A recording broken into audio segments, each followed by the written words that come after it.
Hello ನಮಸ್ಕಾರ ಎಲ್ಲರಿಗೂ. ನಿಮ್ಮ ಮೋಹನಾದ ಜಿ ವೆಂಕಟೇಶ್ ನಾಯ್ಡು. ಕೆಲವು ದಿವಸದಿಂದ ನಾನು ಕೆಲವೊಂದು ವಿಡಿಯೋಗಳನ್ನು ಮಾಡಿದ್ದೆ, ಬಟ್ ಅನಾನುಕೂಲತೆಯಿಂದ ಮಾಡಲಿಕ್ಕಾಗಲಿಲ್ಲ. ಕಂಟೆಂಟ್ ಸರಿಯಾಗಿ ಸಿಕ್ಕಲಿಲ್ಲ. ಆಮೇಲೆ ನನಗೆ ಕೂಡ ಸ್ವಲ್ಪ ಯಾರು ಸರಿಯಾಗಿ ವ್ಯೂಸ್ ನೋಡ್ತಾ ಇಲ್ಲ, ಲೈಕ್ ಮಾಡ್ತಾ ಇಲ್ಲ. ಈ ಥರ ಆಗಿ ಸ್ವಲ್ಪ ಮನಸ್ಸಿಗೆ ನೋವಾಯಿತು. ಆದರೂ ನೋಡೋಣ, ಇವತ್ತೆಲ್ಲ ನಾಳೆ ಸ್ವಲ್ಪ ಜನ ನಮ್ಮ ಬಗ್ಗೆ ಮಾಹಿತಿ ತಿಳ್ಕೊಳ್ತಾರೆ ಅಂತೇಳಿ వీడియో ಮಾಡ್ತಾಯಿದ್ದೀನಿ. ಎಲ್ಲರಿಗೂ నమస్కార. అందరికీ నమస్కారాలు. ప్రతి ఒక్కరికి పేరు పేరు ధన్యవాదాలు.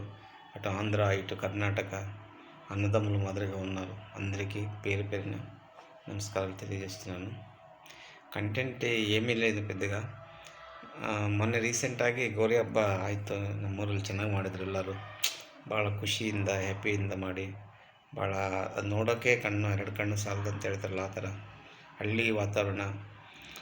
ಆ ಥರ ಗೌರಿ ಹಬ್ಬ ಮಾಡಿ ಬೆಳಿಗ್ಗೆ ಮರುದಿವಸ ಎಲ್ಲ ಅದು ಏನೋ ಕೊಂತು ರೊಟ್ಟಿ ಅಂತೇಳ್ಬಿಟ್ಟು ಮೇಳಕ್ಕೆ ಎತ್ತಿ ಎಲ್ಲ ಬಾಣಗಳು ಬಿಟ್ಟು ಅಲ್ಲೇ ಊಟ ಮಾಡಿಕೊಟ್ಟು ಅದು ನೋಡಲಿಕ್ಕೆ ಒಂಥರ ಖುಷಿ ಅನಿಸ್ತದೆ. ಅದು ಆ ಥರ ನನಗೆ ಅನಿಸ್ತದೆ, ಏನಪ್ಪ ನಾನು ಅಲ್ಲಿ ನನ್ನ ಮೊಮ್ಮಕ್ಕಳು ಇಬ್ಬರಿದ್ದಾರೆ ಸರ್. ದಯವಿಟ್ಟು ನೀವೆಲ್ಲರೂ ಒಂದೇ ಹೇಳೋದು, ಸಬ್ಸ್ಕ್ರೈಬ್ ಮಾಡ್ಕೊಳ್ಳಿ. ನಿಮ್ಮಂತೂ ನಮ್ಮ ಚಾನಲ್ನ ಇದು ಮಾಡಿ. ಯಾಕಂದರೆ ನನಗೆ ಅವ್ರು ನಮ್ಮ ಮೊಮ್ಮಕ್ಕಳು ಒಂದು ಲೆವೆಲಿಗೆ ತಂದು ಓದಿಸ್ಬೇಕು. ಅವನು ಗಂಡ ಸರಿಯಾಗಿಲ್ಲ, ನನ್ನ ಮಗಳ ಗಂಡ. ಹೀಗಾಗಿ ನನ್ನ ಮಗಳನ್ನ ನನ್ನ ಹತ್ರ ಇಟ್ಕೊಂಡಿದ್ದೀನಿ. ಅವರು ಎಲ್ಲರಿಗೋಸ್ಕರ ನಾನು ಬೇರೆ ಥರ ಕೆಲಸ ಮಾಡ್ತಾಯಿದ್ದೀನಿ. ಅದಕ್ಕೋಸ್ಕರ ನನಗೆ ಒಂಥರ ಮನಸ್ಸಿಗೆ ನೋವಾಗುತ್ತೆ. ಏನಪ್ಪ ಇದು, ನನ್ನ ಹೆಂಡ್ತಿ ಮಕ್ಕಳು ಅಲ್ಲಿ, ನಾನಿಲ್ಲಿ. ಈ 62 ಇಯರ್ಸ್ ಸರ್ ನನಗೆ ಏಜು. ಆದರೂ ಅವ್ರ ಮನೇಲಿ ಇದ್ದು ಕಷ್ಟ ಬೀಳ್ತಾ ಇದ್ದಾರೆ ಅಂದರೆ ನನಗೆ ಭಾಳ ನೋವಾಗುತ್ತೆ. ಹೆಂಡತಿ ಮಕ್ಕಳು ಬಿಟ್ಬಿಟ್ಟು ಎಷ್ಟು ದೂರ ಬಂದಿದ್ದೀನಿ. ಅದಕ್ಕೋಸ್ಕರ ಈ ಥರ ಯೂಟ್ಯೂಬ್ ಇವತ್ತಿಲ್ಲಿದ್ರು ನಾಳೆ ಇದು ಇಂಪ್ರೂವ್ಮೆಂಟ್ ಆಗುತ್ತೆ, ವ್ಯೂಸ್ ಚೆನ್ನಾಗಿ ಬರುತ್ತೆ. ಇದರಿಂದನೇ ನಾನು ಏನಿಲ್ಲ, ನನ್ನ ಮೊಮ್ಮಕ್ಕಳಿಗೋಸ್ಕರ ನನ್ನ ಮೊಮ್ಮಗಳ ಹೆಸರು ಕೌಶಲ್ಯ, ನನ್ನ ಮೊಮ್ಮಗನ ಹೆಸರು ಟಿಯಾನ್ ಅಂತೇಳ್ಬಿಟ್ಟು, ಚಿಕ್ಕ ಮುದ್ದಾದ ಮಕ್ಕಳು. ಅವ್ರಿಗೆ ಸರಿಯಾದ ಎಜುಕೇಷನ್ ಕೊಡಬೇಕು ಸರ್. ಅದಕ್ಕೋಸ್ಕರನೇ ನಾನು ಯೂಟ್ಯೂಬ್ಗೆ ಮಾಡಿ ಏನೋ ಸ್ವಲ್ಪ ಮಾನಿಟೈಸೇಷನ್ ಈ ಥರ ಏನೋ ಒಂದಾಗಿ ಅವ್ರಿಗೊಂದು ಲೈಫ್ ಕೊಡಬೇಕು. ನನಗೇನು ವಯಸ್ಸಾಯಿತು, 62 ಇಯರ್ಸ್, ಹೆಂಗೋ ಬದುಕ್ತೀನಿ ನಾನು. ಅವ್ರಿಗೆ ಲೈಫ್ ಚೆನ್ನಾಗಿರ್ಬೇಕು, ಅವ್ರಿಗೊಂದು ಒಳ್ಳೆ ಎಜುಕೇಷನ್ ಕೊಡಬೇಕು. ದಯವಿಟ್ಟು ನೀವೆಲ್ಲರೂ ನನಗೆ ಸಪೋರ್ಟ್ ಮಾಡಬೇಕಂತ ಎಲ್ಲರಿಗೂ ಹೆಸರಿನಲ್ಲಿ ರಿಕ್ವೆಸ್ಟ್ ಅಂತ ಅಂದ್ಕೊಳ್ಳಿ.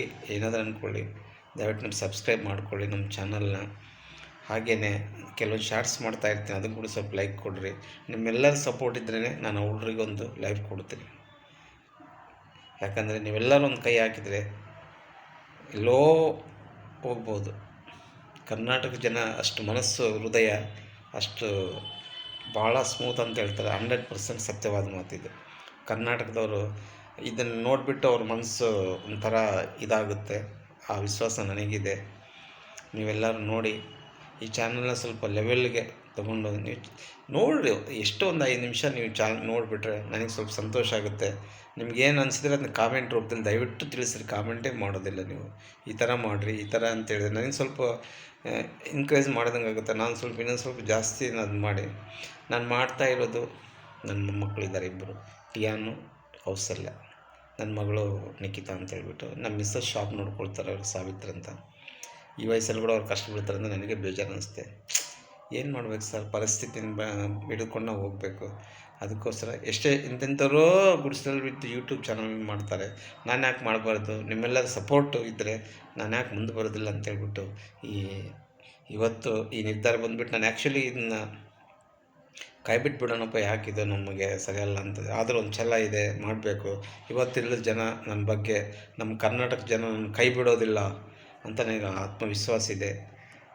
ಇದೇ ನಾನು 2 ಮಾತುಗಳನ್ನು. ನೆಕ್ಸ್ಟ್ ಒಳ್ಳೆ ಕಂಟೆಂಟ್ ಇಟ್ಕೊಂಡು ಯಾವುದೇ ವಿಷಯ ಆಗಲಿ, ನಾವು ಮಾಡ್ತಿರೋದು ಏನು ಬಿಸ್ನೆಸ್ಸು, ನಮ್ಮ ಮನೆಯಲ್ಲಿ ಏನು ಮಾಡ್ತೀವಿ, ಆಮೇಲೆ ನಮ್ಮ ಅಂಗಡಿಯಲ್ಲಿ ಏನು ಸಾಮಾನು ಇಟ್ಟು ಮಾಡ್ತೀವಿ, ಏನೆಲ್ಲ ಒಂದು ಸಲ ನಾನು ಆಲ್ರೆಡಿ ನಿಮಗೆ ಮಾಡಿದ್ದೀನಿ. ನೋಡಿರೋದನ್ನು ದಯವಿಟ್ಟು ನಮ್ಮ ಬಗ್ಗೆ ಸ್ವಲ್ಪ ಕಾಳಜಿ ವಹಿಸಿ ಅಂತೇಳ್ಬಿಟ್ಟು ನಿಮ್ಮೆಲ್ಲರನ್ನೂ ಪರಿಪರಿಯಿಂದ ಬೇಡಿಕೊಳ್ತಾ, ದಯವಿಟ್ಟು ಸಬ್ಸ್ಕ್ರೈಬ್ ಮಾಡಿಕೊಳ್ಳಿ, ಶೇರ್ ಮಾಡಿ, ಹಾಗೆಯೇ ಲೈಕ್ ಮಾಡಿ.